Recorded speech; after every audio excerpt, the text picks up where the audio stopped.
Takdir kerap bekerja diam-diam. Di antara ribuan penonton live TikTok, ada satu nama besar yang benar-benar memperhatikan April, Diana Sastra. Ratu Tarling Pantura itu melihat sesuatu yang tak bisa diajarkan. Ia merangkul April, mengajaknya naik panggung demi panggung. Tak lama berselang, Dewi Persik pun ikut tersentuh setelah melihat aksi April. Tanpa banyak basa-basi, April diundang ke acara Brownies. Dari sana, saran untuk mengikuti Dangdut Academy muncul. Saat audisi, semuanya terasa cepat. April mendapatkan golden ticket, seolah alam semesta akhirnya memberi celah bagi gadis kecil ini untuk bermimpi lebih tinggi. Di usia yang begitu belia, April sudah memikul peran yang tak seharusnya ditanggung seorang anak. Ayahnya jatuh sakit dan tak lagi mampu bekerja keras. April memilih berdiri di garis depan. Ia bernyanyi bukan demi popularitas, tapi demi keluarga. Saat beralih ke live TikTok, komentar miring berdatangan. Tuduhan, ejekan, dan stigma tak terhindarkan. Namun April tak pernah menjawab dengan amarah. Ia menjawab dengan kerja keras. Dari live tersebut, ia pernah mengantongi puluhan juta rupiah dalam sehari. Angka yang terasa tak masuk akal, namun nyata. Uang itu bukan simbol kemewahan, melainkan napas bagi keluarganya untuk bertahan hidup.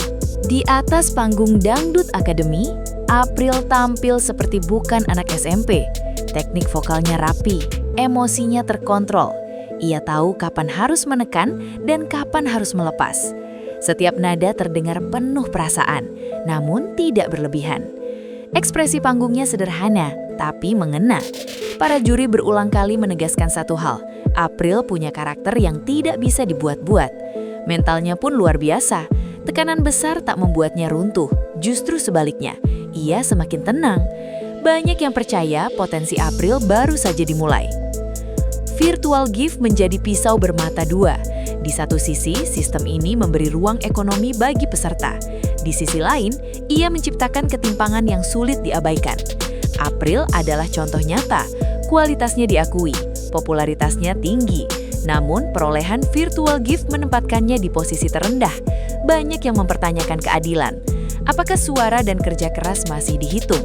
Atau segalanya kini ditentukan oleh kekuatan massa dan kemampuan finansial? Pertanyaan-pertanyaan itu menggantung, tanpa jawaban pasti. Meski gagal ke Grand Final, April pulang dengan pencapaian luar biasa.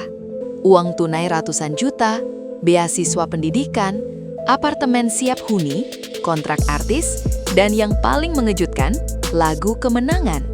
Sebuah privilege yang biasanya hanya diberikan pada juara pertama. Total virtual gift yang ia kumpulkan bahkan bernilai miliaran rupiah jika dicairkan. April mungkin tidak memegang piala utama, tapi ia memegang sesuatu yang lebih besar, masa depan yang tercerah. April mungkin tidak berdiri di puncak podium, tapi kisahnya telah menancap kuat di hati publik. Ia adalah simbol harapan, bukti bahwa mimpi bisa tumbuh dari keterbatasan, bahwa suara yang jujur akan selalu menemukan jalannya. Dalam sistem yang penuh perdebatan, April tetap berdiri tegak. Dan mungkin justru di sanalah letak kemenangannya yang sesungguhnya. Malam itu, panggung Dangdut Academy Indosiar tak hanya dipenuhi cahaya dan sorak penonton. Ada satu keputusan yang menggantung di udara, membuat banyak pasang mata terdiam dan ribuan hati terasa diremas perlahan. April Cirebon, nama yang sejak awal kompetisi disebut-sebut sebagai kandidat kuat juara, justru harus menerima kenyataan pahit. Langkahnya terhenti di posisi ketiga. Bukan karena suaranya goyah, bukan karena penampilannya menurun, tapi karena sistem yang kini menjadi perdebatan panas, virtual gift. Sistem ini seolah menjadi penentu mutlak, mengalahkan penilaian musikal dan konsistensi performa. Di media sosial, gelombang reaksi pun tak terbendung. Ada yang kecewa, ada yang marah, dan tak sedikit yang merasa mimpi April direnggut di depan mata. Keputusan itu tidak hanya menentukan peringkat, tapi juga membuka luka lama tentang arah ajang pencarian bakat di era digital. Apakah panggung ini masih tentang kualitas, atau telah berubah menjadi arena adu kekuatan massa? April bukan sekadar peserta, ia adalah fenomena. Sejak pertama kali berdiri di atas panggung, ada aura yang membuat penonton enggan berpaling. Suaranya tebal, berisi, dan mengalir dengan emosi yang terasa jujur. Banyak yang mengatakan Mendengar April bernyanyi seperti membuka kembali ingatan akan sosok Lesti Kejora di masa awal kariernya. Namun April bukan bayangan siapapun, ia hadir dengan identitasnya sendiri.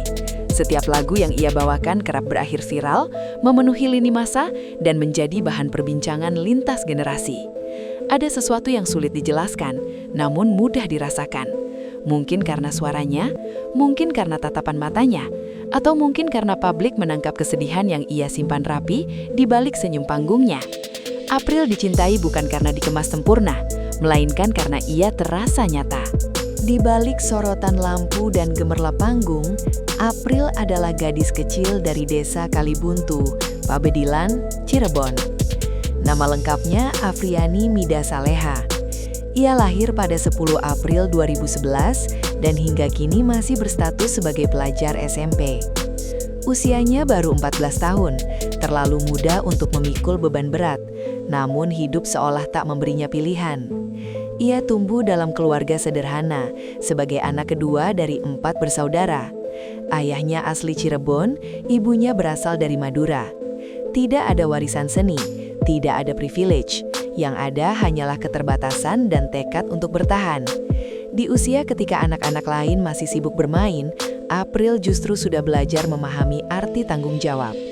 Kesederhanaan itulah yang membentuknya, membuatnya kuat, namun juga menyimpan luka yang jarang terlihat kamera. Sebelum panggung Indosiar mengenalnya, April lebih dulu berdamai dengan kerasnya jalanan. Ia mengamen, menyanyi bukan untuk tepuk tangan, tapi untuk makan. Tidak ada guru vokal, tidak ada latihan formal, semua ia pelajari secara otodidak. Dari mendengar, mencoba, lalu mengulang. Titik baliknya datang ketika ia mengenal media sosial. TikTok menjadi panggung kecil yang perlahan mengubah hidupnya. Dari layar ponsel sederhana, suaranya menjangkau ribuan orang. Komentar berdatangan, dukungan mengalir. Namun bersamaan dengan itu, cibiran pun muncul. Ada yang meremehkan, ada yang meragukan. Tapi April tetap bernyanyi, karena baginya, suara adalah satu-satunya senjata yang ia miliki untuk bertahan.